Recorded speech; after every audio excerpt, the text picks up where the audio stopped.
Konnichiwa, and welcome to Tessa's Dream Panel. This panel is being done in audio. What I'm going to be doing later on is I'm going to try to get all the pictures I've taken from this. I'm going to add it into the audio. Now, Tessica was a genius, and he had a dream. And his dream was very simple.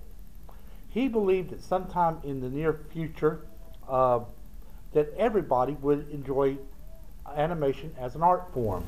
This was talked to about in a series called Masters of Animation, where they interviewed Tessica. Now, Tessica, he was a genius. I'm not going to downgrade him one bit. He deserves the title of Master of Animation. He's also too a wonderful cartoonist. He did a lot of different series, but what some people don't quite understand, and where I get quite a bit of argument about, is people keep thinking that Tessica created manga. Then that's incorrect. Tessica helped improve manga. It's like, let's take this analogy. You have a light bulb. Let's say manga is the light bulb. What Tessica did, he took that ordinary little light bulb and turned it into a fluorescent bulb.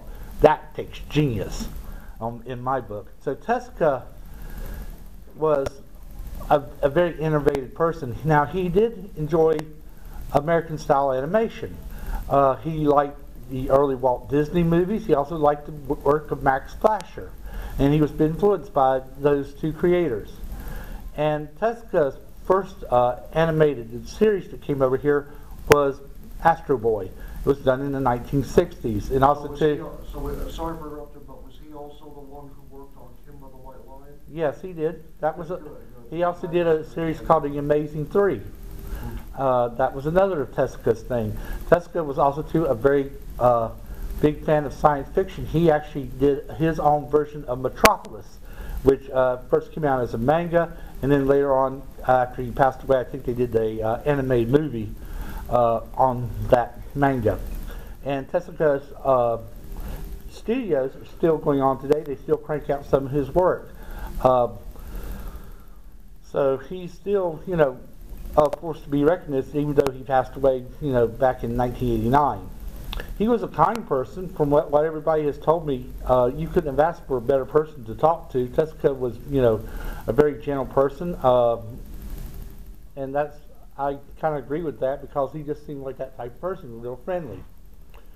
So, like I said, Tessica believed that because of VCRs and that technology during that time, that everybody would be getting into animation.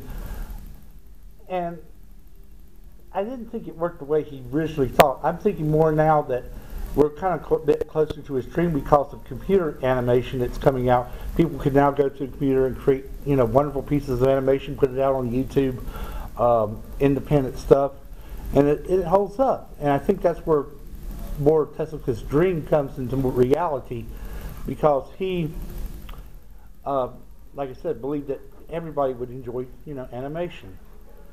Does anybody have any questions they would like to ask about Tessica? Let's see. In relation to the series, I have heard about Astro Boy, and I did own the new movie for a time, though I wasn't particularly fond of it. But the big thing I've seen from him, and that I still have from him, is Kimba the White Lion, and this is the original 1965 version. I do think it's one of the best series he made, and I do think it blows both the 1989 remake and the Lion King clear away. Oh, if my memory's right, Jungle King Leo, which is a part of the Lion King movie that Tessica did, I kind of liked it because, not to say that Kim the White Lion is bad, but I kind of liked it because it was a colorized film and the story was completely all there. Tessica was raised during the time after World War II, and he constantly saw things being rebuilt because Japan would have been totally devastated by war, and so he did these type of stories that, were rebuilds of, society and how it would change over years and stuff. So that's somewhat Tezuka's story style. He was a very genius person. Any idea that he write it down and say, okay, I'm going to put that idea away, and then pull out something and say, oh, I like that idea, let's go ahead and do it now.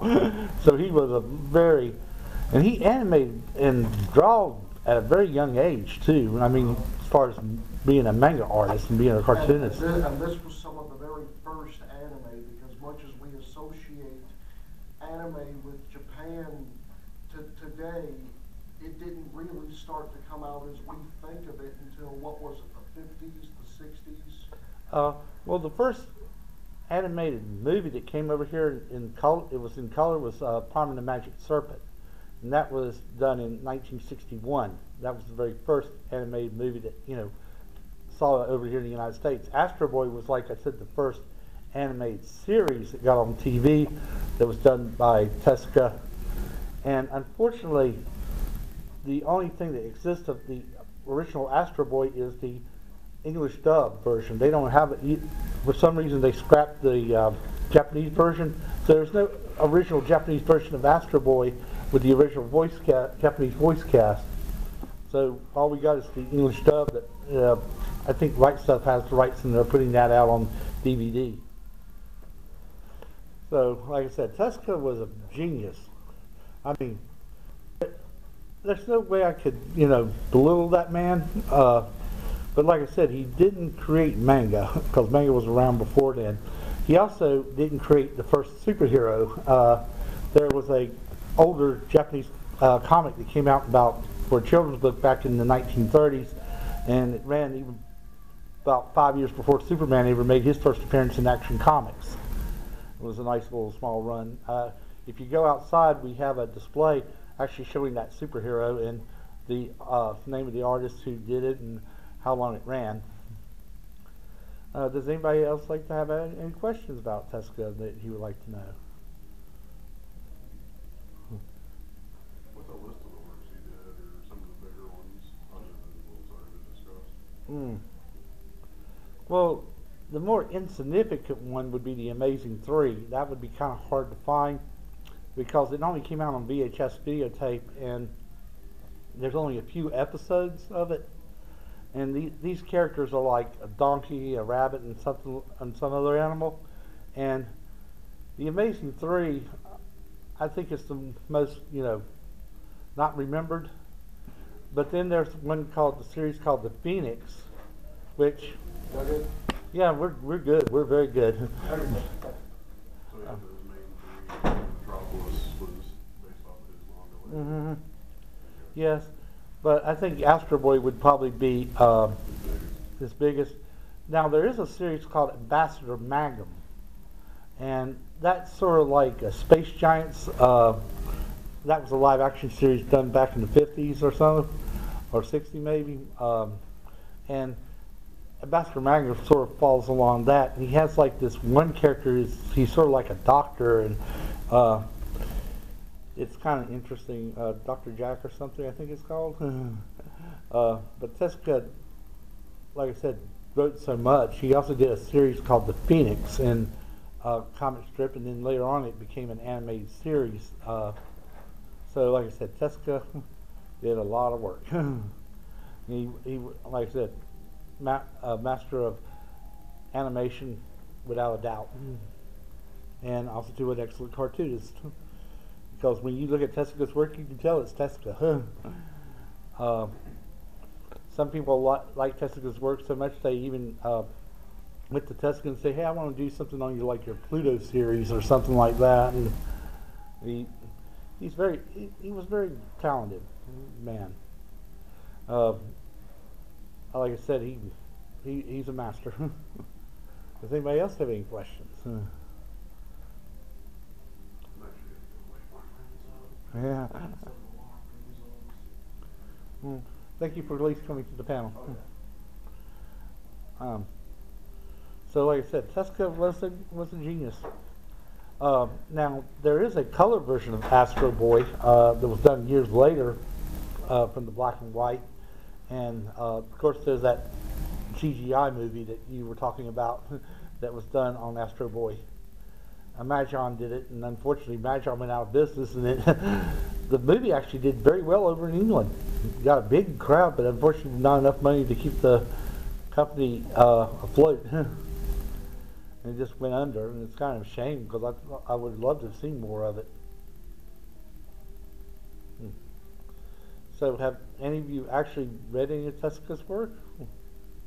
Like I said, never read his work, but I've seen Kimba the White Lion at least about half the series, and I have also seen most of the 1997 movie, I think you mentioned of it, and I did see the Metropolis movie.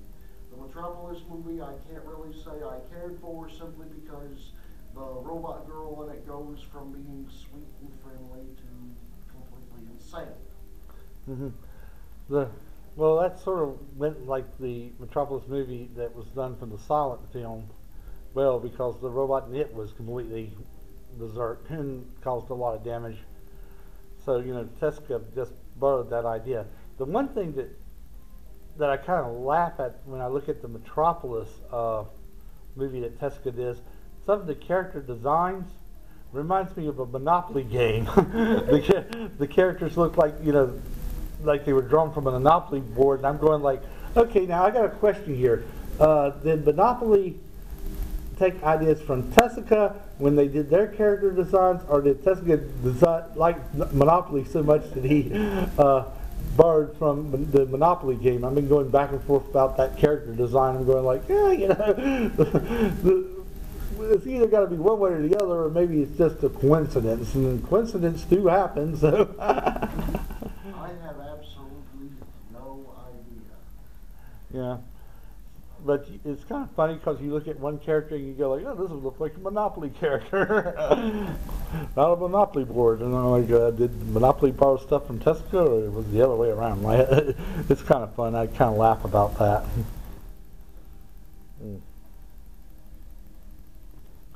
So, to get back on a more serious subject, Tezuka, like I said, he influenced a lot of people, and when he went and he became a cartoonist, he had a lot of visions and a lot of stuff. They're still finding little bits and pieces of Tezuka's work that hadn't been yet published, and it's now just coming out, and I'm going like, oh, great, glad to see it coming over here at long last. Some unseen Tezuka work, and because he was just that good of an artist. A while ago we were mentioning another artist, Hayao Miyazaki, and I'm sure that Miyazaki probably has great respect for Tezuka's work because of all the things he did.